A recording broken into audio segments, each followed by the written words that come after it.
하나님 말씀 누가복음 15장 20절에서 24절까지 말씀입니다. 이에 일어나서 아버지께로 돌아가니라.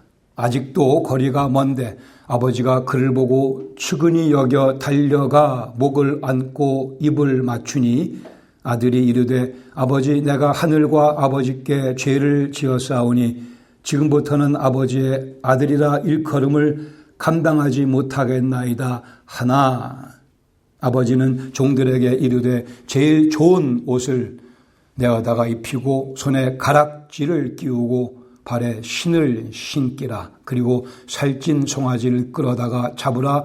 우리가 먹고 즐기자. 이 내 아들은 죽었다가 다시 살아났으며 내가 잃었다가 다시 얻었노라 하니 그들이 즐거워하더라. 아멘. 아직도 거리가 먼데, 우리 개역 개정의 번역이고요. 아직도 상거가 먼데, 개역 한글 번역입니다. 아직도 상거가 먼데, 많은 그리스도인들이 기억하고 있는 구절이며 즐기는 구절이며 은혜로운 구절이기도 합니다. 이 표현은 제게도 개인적으로 의미가 조금 있는 그러한 표현입니다. 1979년 제가 대한민국 국방의 의무를 담당하기 위해 국회의사당에서 열심히 국회의사당 전체를 지키고 있었습니다. 근데 주일 오후가 되면 그때의 제 여자친구, 오늘의 제 아내인 희경 양이 저를 꼭 면회옵니다. 아침에 저희 아버님 섬기는 교회 가서 예배드리고 점심 먹고 한 2시쯤 되면 저한테 면회를 매주 와요. 제가 어떻게 할 수가 없었습니다. 매주 와요. 근데 제가 국회 청사 정문 앞에 딱 서 있으면 저 정문이 한 200m쯤 될까요? 상당히 거리가 있는데 그 아가씨가 나타나면 아무리 거리가 멀어도 제가 누군지 알겠더라고요. 아직도 상거가 먼데.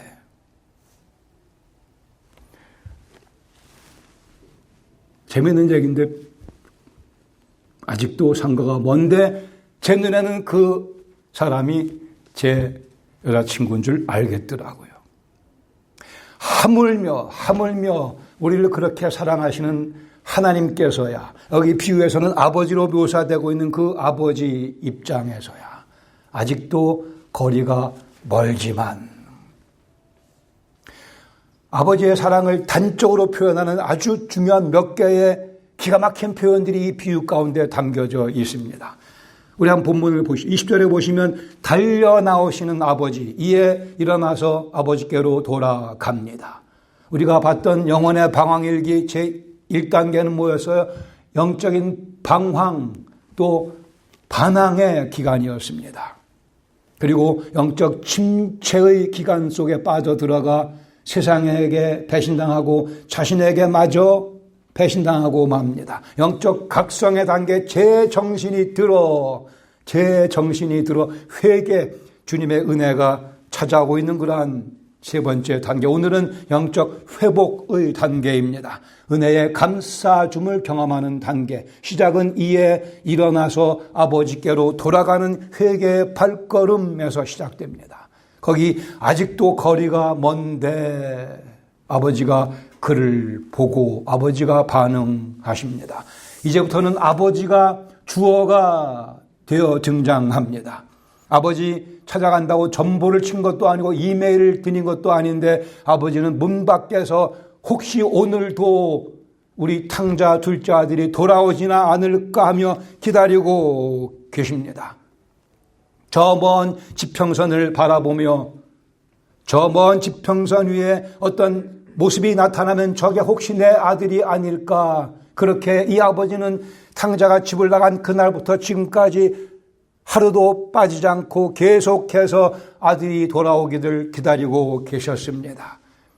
그 수많은 세월 정확하게 얼마인지는 모르겠으나 매일매일 아버지는 실망을 거듭했습니다. 오늘도 혹여나 했지만 그 모습은 자기 아들이 아니었고 오늘도 탕자는 집으로 돌아오지 않았는데 드디어 이 본문의 20절에 드디어 오늘, 이 오늘 아직도 상거가 먼데 아버지는 보고서는 저거는 내 아들 맞아 라는 확신을 갖게 됩니다.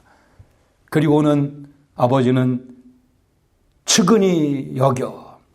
이 측은히 여긴다고 되어 있는 원문은 문자 그대로 번역하면 애간장이 녹아 그런 얘기입니다. 애간장이 녹아 직역입니다. 측은히 여겨 애간장이 녹아 그 아들 향한 사랑 때문에 아버지는 달려나갑니다. 원래 양반은 달리지 않습니다. 불이 나도 양반은 걸어 나가는데 여기 이 아버지께서 달려나가십니다. 신발도 안 신고 가신 것 같아요. 그리고는 가서 목을 안고 입을 맞춥니다. 여기 입 맞춘다고 되어 있는 표현은 반복해서 입을 맞추다라는 의미입니다. 한 번 입 맞춤으로 끝나지 않고 계속해서 반복해서 돌아온 아들을 얼싸안으며 목을 안고 입 맞춤을 계속 하십니다. 여러분 다 경험해 보죠. 애를 키우신 분들은 애들이 몇 달 됐을 때 입 맞춤을 한 번도 끝나나요? 얼굴에 볼에만 뽀뽀하나요? 발가락에 뽀뽀하고 발가락 빨아먹고 별짓 다 했었는데 이 아버지 그런 모습으로 이 탕자를 맞이해 줍니다. 복음성가 가운데 베니 헤스터라는 사람이 쓴 그 부른 노래 가운데 When God Ran 그런 노래가 있어요. 기가 막힌 복음적인 바로 이 내용은 하나님께서 달리셨을 때 When God Ran 제가 이렇게 번역을 해봤어요. 전능하신 하나님 스스로 계시는 분 요동치 않는 바위 위대하신 주님 전쟁에 능한 분 왕 중의 왕 막강한 정복자 그분이 달리시는 모습을 나는 딱 한 번 봤네. 그것은 바로 나를 향해 달려오신 그 순간뿐이네. 그랬습니다. 자, 영어로 한번 읽어드릴게요. 아주 멋있는 시입니다. Almighty God, the great I am, immovable rock, omnipotent, powerful, awesome Lord, victorious warrior, commanding King of kings, mighty conqueror. And the only time I ever saw him run was when he ran to me. 이 내용입니다. 하나님께서 달리실 때가 있어요. 언제요? 우리를 맞이하시기 위해서는 달려 나오십니다. 하나님의 엄청난 사랑이고 무모한 사랑으로 여겨지기도 합니다. 그러시면 안 될 것 같은데 탕자인 우리가 회개하고 돌아오면 하나님께서는 달려 나오십니다. 21절에 탕자의 이제 입을 막으시는 하나님 아버지의 모습이 묘사되고 있습니다. 아들이 이르되 탕자가 아버지가 나와 자기의 목을 얼싸안고 입을 맞추시자 아들이 18절 19절에서 자기가 연습했던 이렇게 내가 아버지에게 말씀드려야지라고 했던 그 연습했던 내용을 문자 그대로 토시 하나 틀리지 않고 그대로 반복합니다.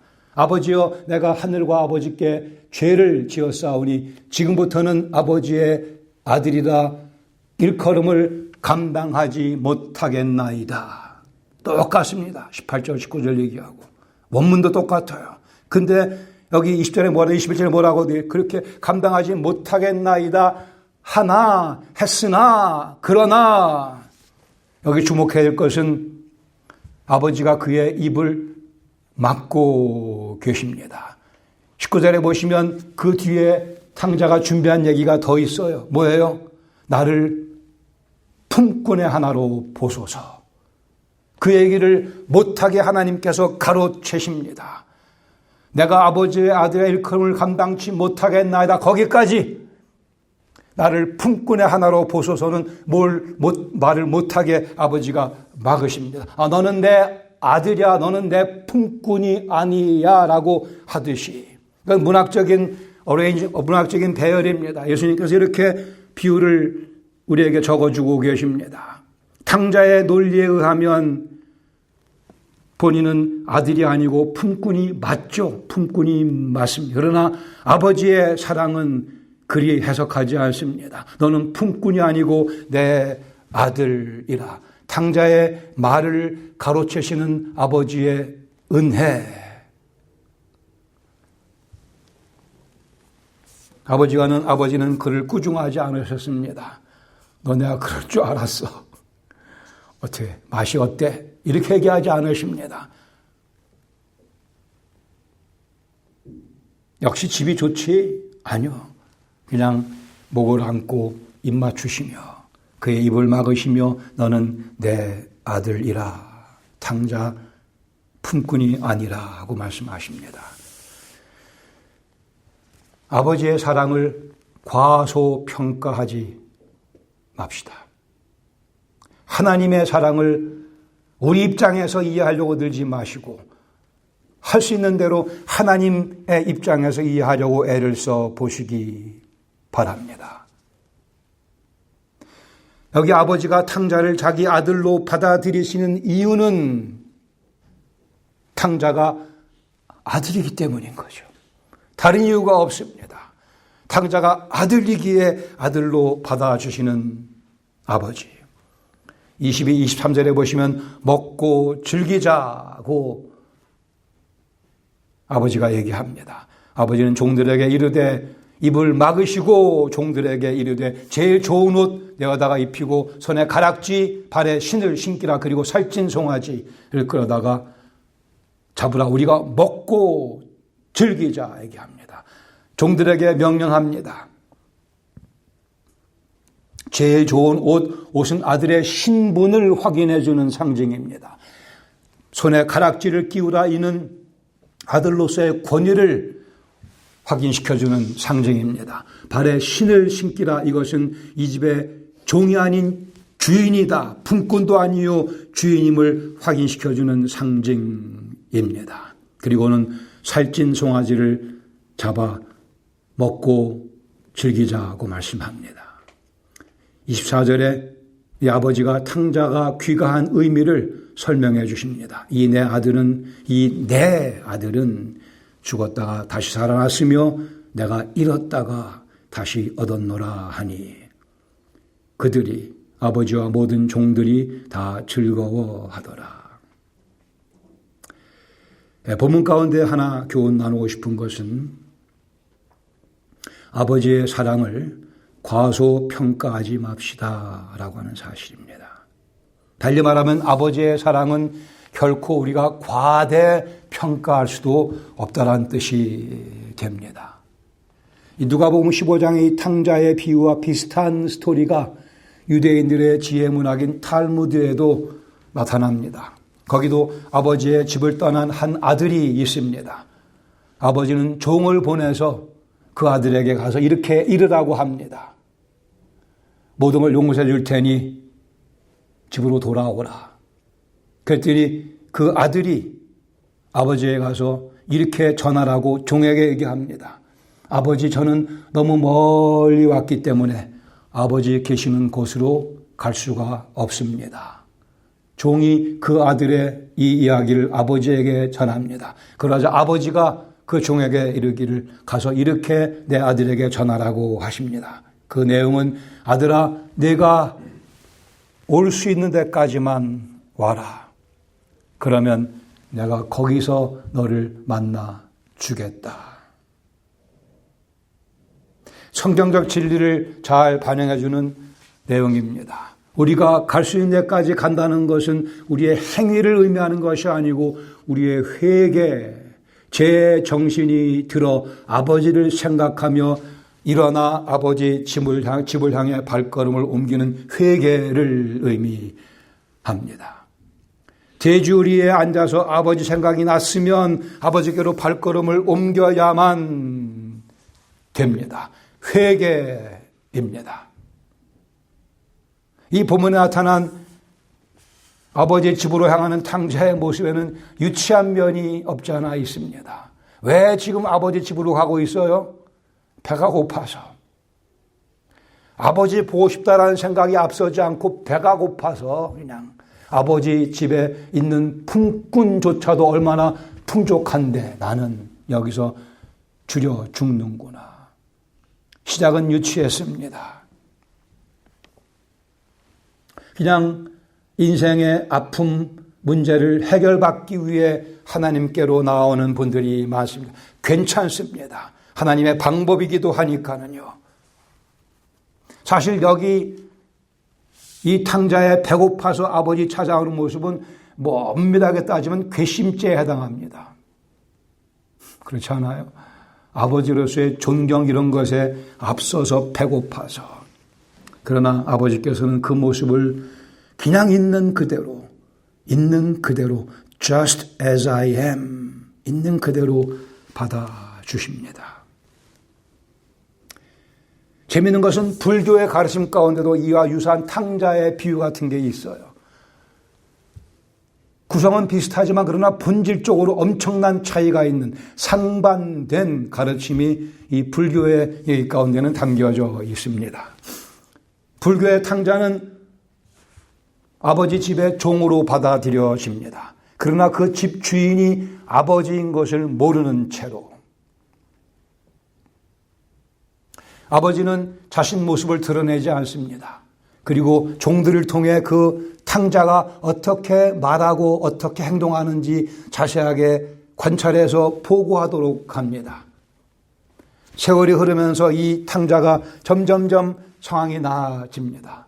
언어 생활도 정돈이 되고 꽤 품격 있는 언어 생활에 도달하고 행동하며 살아가는 모습도 그 집 아들다운 모습으로 많이 성숙해집니다. 그러한 보고를 듣고 나서야 이 불교 탕자의 아버지는 자기가 아버지의 모습을 드러내며 그 아들을 아들로 받아들였다고 합니다. 하는 것 봐서 제대로 하면 이런 거죠.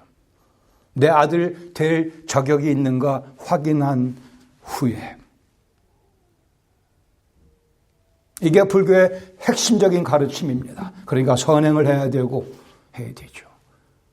그리고 안타까운 결정적인 문제점은 이렇게 변화된 이 돌아온 탕자 그 다음 날을 보장할 수가 없습니다. 어떻게 아냐고요? 우리 자신을 보면 제 자신 보면 뻔한 스토리입니다. 언행이 많이 훌륭해졌으나 그러나 조만간에 우리는 또 탕자의 모습으로 타락하게 되고 맙니다. 여기에 종교의 가르침에 한계가 있습니다. 여기에 하나님의 은혜의 결정적인 필요성이 놓여져 있습니다. 성경의 탕자가 아버지의 아들로 받아들여지는 이유는 그 근거는 아버지가 탕자를 불쌍히 여겨주셨기 때문입니다. 불쌍히 여겨주셨기 때문에 아들이니까. 미가서 7장 19절 말씀하기를 다시 우리를 불쌍히 여기셔서 우리의 죄악을 발로 밟으시고 우리의 모든 죄를 깊은 바다에 던지시나이다. 우리를 불쌍히 여기시는 하나님의 그 은혜가 우리를 아들로 맞이해 주며 우리를 정결케 해 주십니다. 우리를 불쌍히 여기셔서 즉 우리 힘으로 우리 죄악을 해결할 방법이 달리 없기 때문에 불쌍히 여겨주심이 필요합니다. 우리의 죄악을 발로 밟으시고 하나님께서는 당신의 아들 예수님을 십자가에서 밟으셨습니다.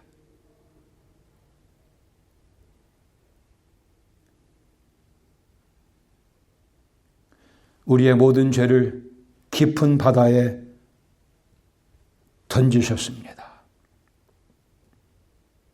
또한 시편 103편 12절 말씀하기를 동이 서에서 먼 것 같이 우리의 죄과를 우리에게서 멀리 옮기셨으며 우리의 모든 죄를 동이 서에서 먼 것 같이 옮기기 위해서는 엄청난 비용이 들었습니다. 하나님께서는 당신의 아들의 십자가의 비용을 친히 지불하시며 우리의 죄를 동이 서에서 먼 것같이 옮기시고 깊은 바다에 던지셨습니다. 그 이유는 14절에 말씀하듯이 이는 그가 우리의 체질을 아시며 우리가 단지 먼지뿐임을 기억하심이로다. 하나님께서 우리가 어떠한 존재인지 우리보다 더 잘 아시기 때문에 불교의 가르침 가지고는 우리 구원이 불가능함을 너무도 잘 아시기에 당신이 모든 비용을 다 지불하시고 우리를 맞이해 주십니다. 우리를 가득 채우고 있는 것은 먼지뿐인 것을 아시기에, 죄악뿐인 것을, 탐심뿐인 것을 아시기에, 우리를 가득 채우고 있는 것은 교만함뿐임을 아시기에, 쾌락을 좋아하는, 즐거워하는 마음뿐인 것을 아시기에,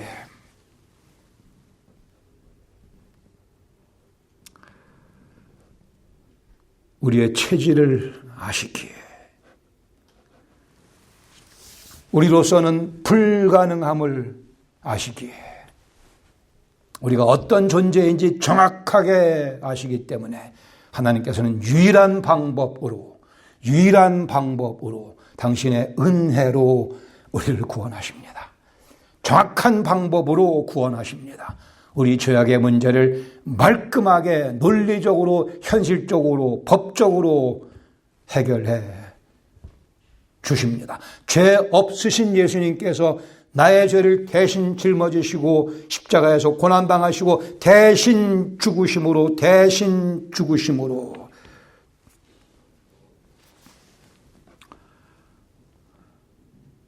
하나님께서 예수님의 십자가를 통해 보여주신 사람은 감히 상상도 못할 엄청난 사건입니다. 결코 우리 지혜의 결과라 얘기할 수 없습니다.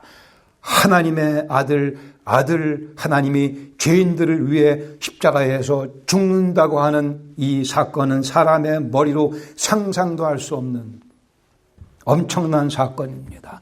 아직도 거리가 먼데 아버지가 그를 보고 측은히 여겨 달려나가 목을 안고 입을 맞추는 이 장면, 죄인으로서는 상상도 못할, 논리적으로 맞지 않는다 우길 수밖에 없는 장면, 그러나 하나님의 은혜가 가능케 했습니다. 그러기에 그리스도 예수의 복음은 진리요 능히 저 같은 죄인을, 여러분 같은 죄인을 살리고도 남습니다. 다시요, 아시지 않습니까? 양반은 뛰지 않습니다. 그러나 하나님께서는 달리셨다고요. 그것도 탕자를 맞이하시려고.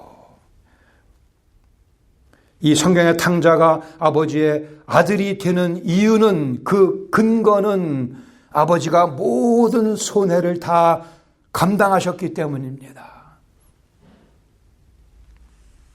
아버지께서 그 모든 낭비한, 탕진해버린 재산의 3분의 1 아버지가 다 감수해버리셨어요.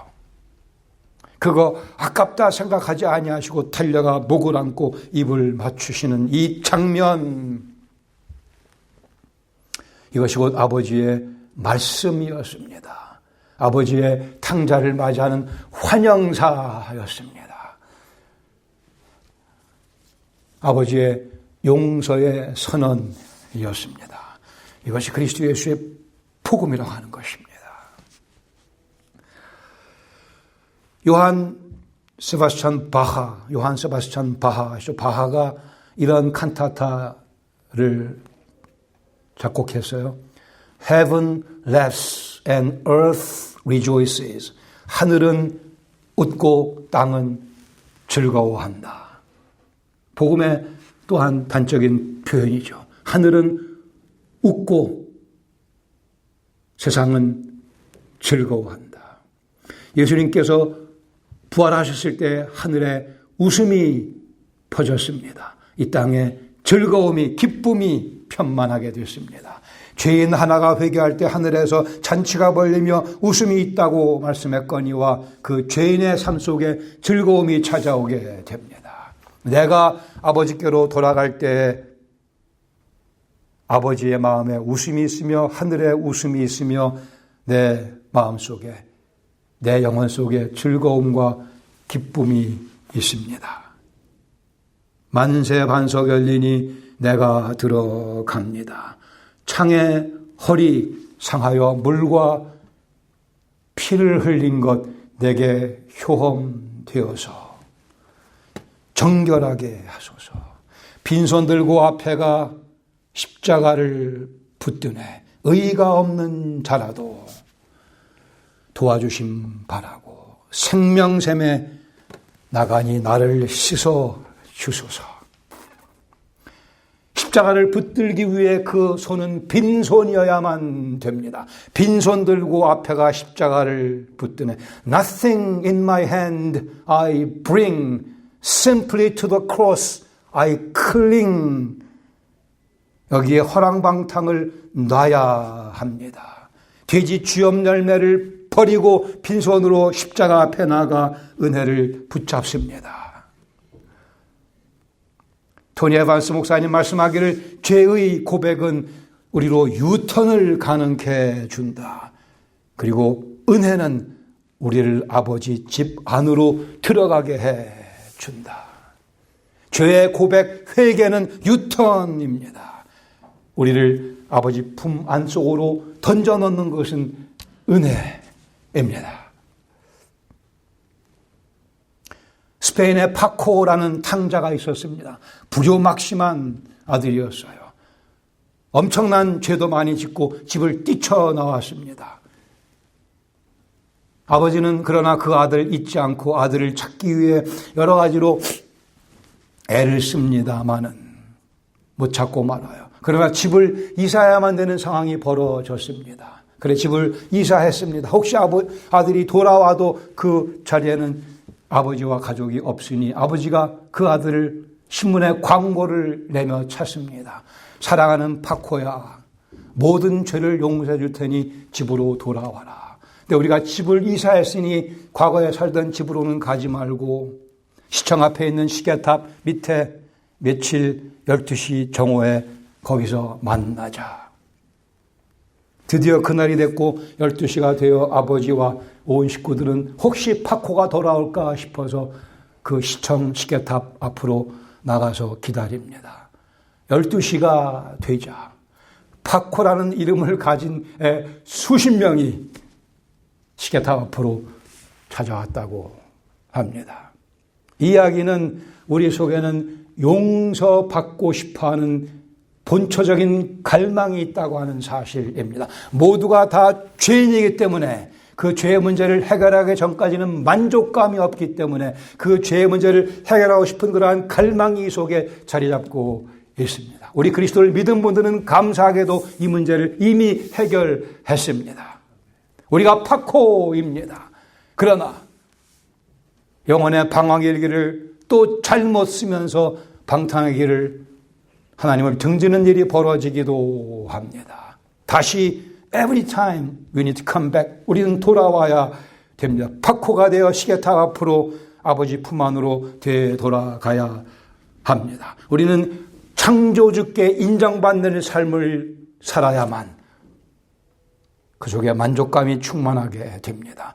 창조주 하나님, 사람들의 박수와 사람들의 갈채가 아니고 사회가 주는 박수가 아니고 하나님께서 쳐주시는 박수 소리를 들어야만, 너는 내 아들이라고 하시는 그 음성을 들어야만, 너는 내 딸이라고 하는 그 음성을 들어야만 우리 영혼은 만족감을 누리며 살아갈 수 있습니다.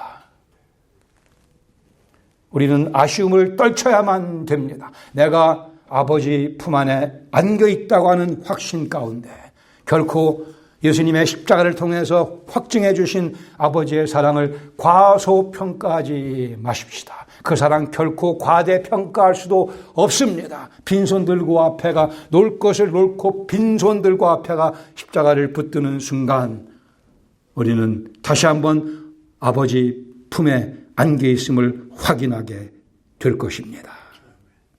같이 기도하겠습니다.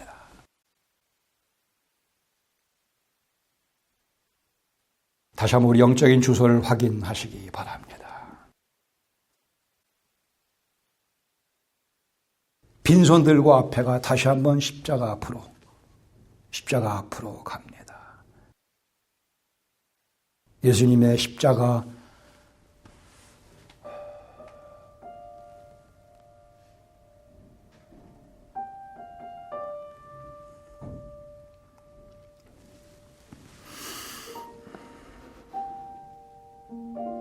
주님께서 만세반석 활짝 열어놔 주셨습니다.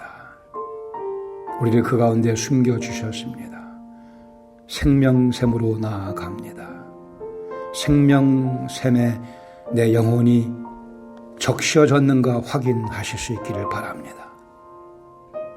우리를 지으신 창조하신 하나님께 내 인생 온전히 맡겨드리며 붙잡힌 바 되어 살아갈 때 인생 만족감 넘치며 아쉬움 없는 삶 살아가게 됩니다. 이러한 삶을 살게 해주시기 위해 그만큼 우리를 사랑하시기에 예수님께서 나의 죄를 대신 짊어지시고 십자가에서 죽으셨습니다. 그리고 다시 부활하셨습니다. 죽음을 이기고 부활하셨기에 그 이름 믿는 자 죽지 아니하며 영원한 생명을 경험하게 됩니다. 이제는 저희의 만세 반석이 되어주신 이를 위해 십자가에서 저희 죄를 대신 지시고 죽으셨다가 영광 가운데 부활하신 우리 주 예수 그리스도의 그 크신 은혜와 저희를 사랑하시는 저희를 지으셨거니와 이 땅에 파송하셨거니와 오늘의 삶을 채워주시며 이끄시며 사랑으로 덮어주시는 그 아버지 하나님의 그 크신 사랑하심과 진리의 말씀을 듣고 깨닫게 하시며 공감케 하시며 말씀에 순종할 수 있도록 힘과 결단을 더하시는 성령님의 역사하심이 오늘 주 앞에 나와 예배드리며 하나님의 과소평가될 수 없는 아니 아무리 해도 과대평가조차 할 수 없는 그 사랑 다시 한번 마음에 새기며 주 앞에 이 삶 바쳐드리겠습니다. 다짐하는 주의 사랑하는 백성들 심령 가정과 은혜와 영광 교회 위에 영광의 주님 만나 뵙는 그 순간까지 늘 함께해 주시길 예수 그리스도의 이름으로 축원합나이다. 아멘.